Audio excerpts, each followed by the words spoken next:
Elizabeth was arrested for underage drinking, though they say she wasn't drinking, that she was just in this group people, but she was underage nonetheless at the El Paseo restaurant in Santa Barbara, and she was booked right across the street from that restaurant at police headquarters. Elizabeth and the arresting officer, Mary Unkefer, walked across the street, and Elizabeth was booked and processed there.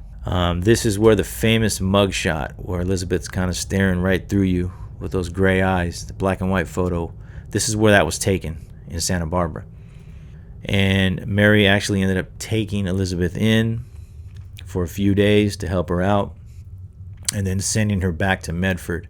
The date was September 23rd, 1943, that Elizabeth was arrested here at this restaurant called El Paseo in Santa Barbara. And the charge was underage drinking. Now, it's been said and noted that she wasn't actually drinking, but she was in the company of a group that was drinking. So she was arrested. The arresting officer, as mentioned before, was a Mary Unkefer, who walked her across the street to here, City Hall. Now, 75 years ago, I know a lot of this looked different. So based on what I'm seeing here, either Elizabeth walked across this crosswalk here or the one over here. I'm going to guess that she was booked back here, away from the street.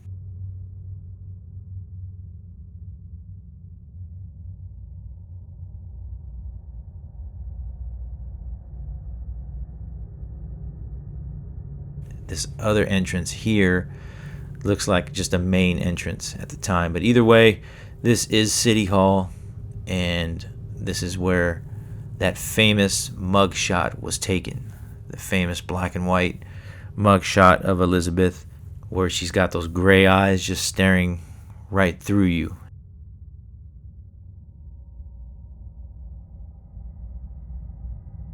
So what we find out about Elizabeth Short is that she was born on July 29th, 1924 in Hyde Park, Massachusetts. She was the middle child of 5 girls, to Cleo and Phoebe Short. In 1926, the family upped and moved to Medford. And not too long after that, their father Cleo left the family. They found his car parked near a bridge in town, so it was assumed that he jumped and killed himself. Well, that wasn't the case. They ran into him later on. He pretty much faked his suicide. It's been reported that Phoebe walked right into him in town. Him bumping back into the family led to Elizabeth and her father rekindling their relationship, and she ended up moving first to Vallejo with her father. That didn't work out too well, and apparently she only lasted about 3 weeks with her dad before he ended up kicking her out. After she left her dad's spot in Vallejo, she moved in with some friends and got the job at Camp Cook.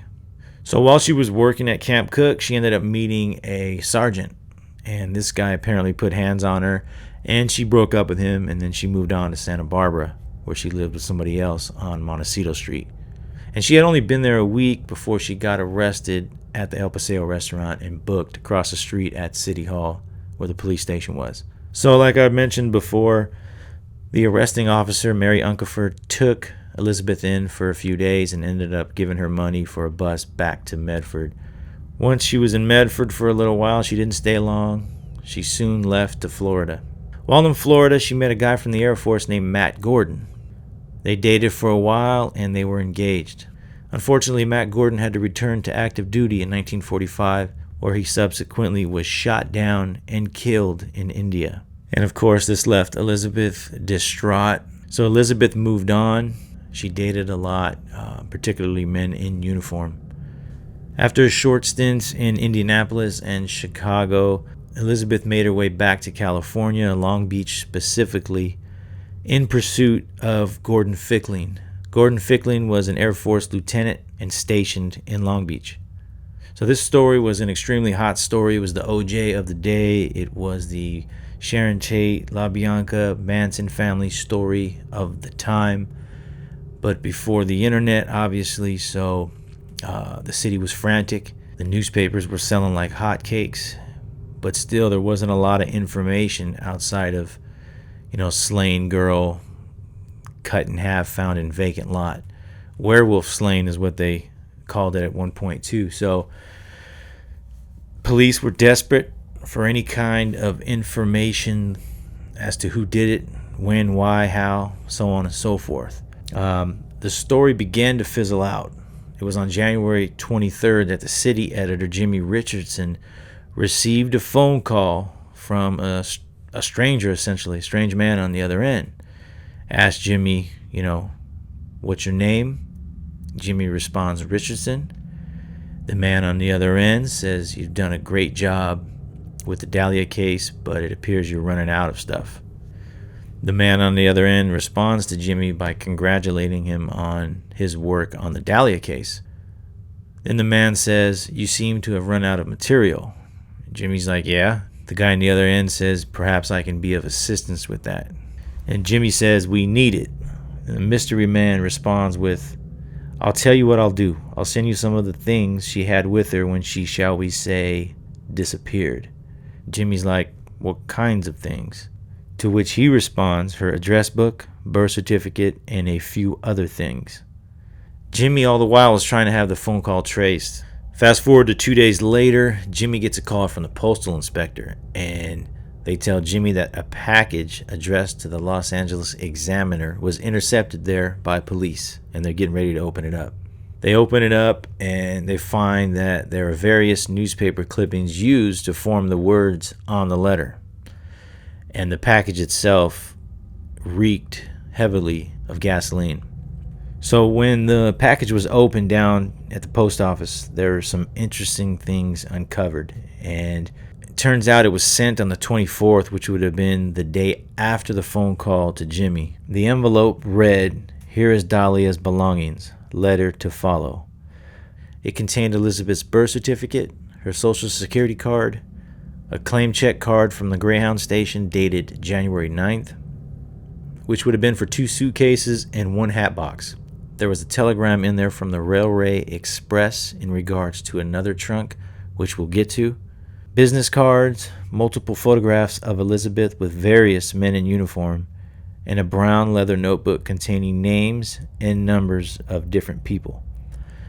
Now, depending on what you read or who you ask, it could be 1 page, it could be several pages, but I'm just going to go with several pages here were torn out of this address book for whatever reason. And on the cover of this particular book, the numbers 1937 and the name Mark Hansen appeared. Now remember, the package stated that there would be a letter to follow. Well, the following day, a letter came in, and it read, here it is, turning in Wednesday, January 29th, 10 a.m., had my fun at police, Black Dahlia Avenger.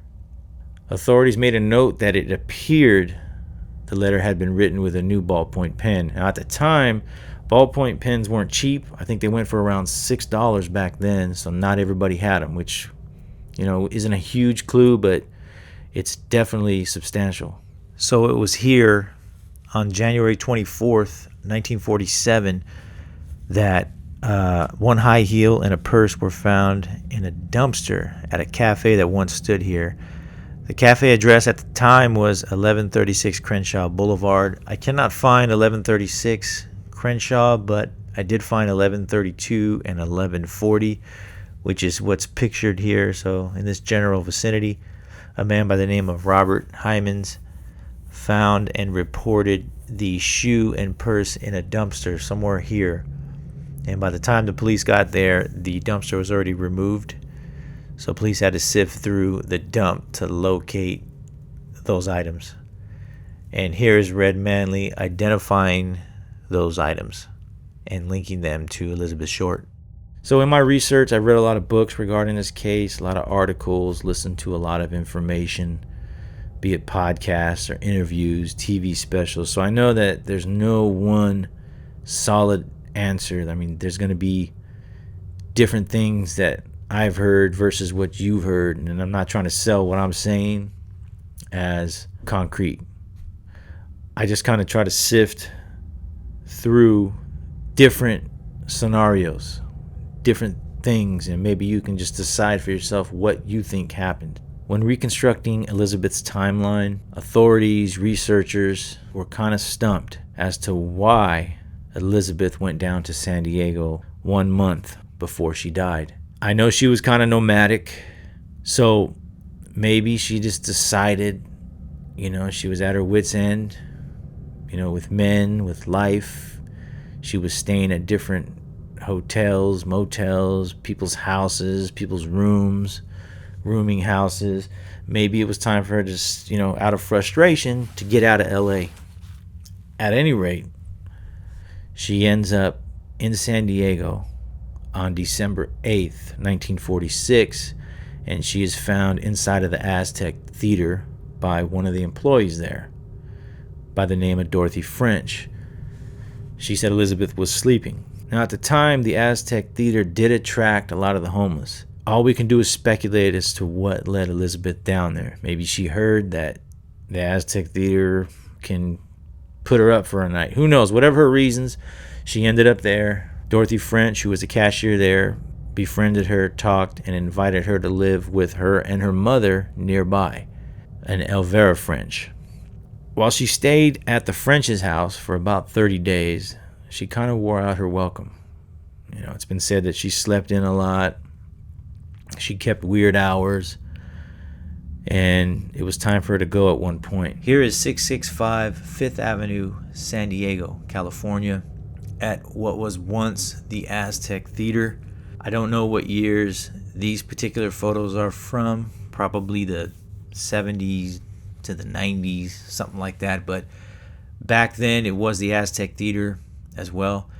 And to me, this is one of the most interesting parts of the case, because this is where she upped and left LA for whatever reason.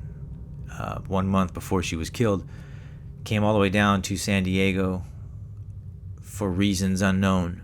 I had to go visit this place because, like I said, it's a pivotal point. Here it is today. It's the Urban Outfitters. And just, envisioning her walking in here, probably depressed, alone, lost, you kind of get a sense of her loneliness, or her unsureness in life, to up and move from LA and head way down here. This interested me a lot as to why. I guess we'll never know that, but here's the building.